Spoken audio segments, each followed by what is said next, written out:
Oi, aloha nui kako. This is Mahina Minute.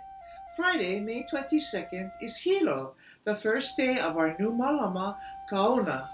Hilo is a day of low tide, so it is a good day to gather limu on the reef.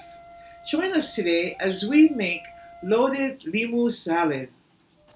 Rinse limu and remove debris. Blanch in boiling water until limu turns green. Immediately place limu into a bowl of ice water and mix to chill.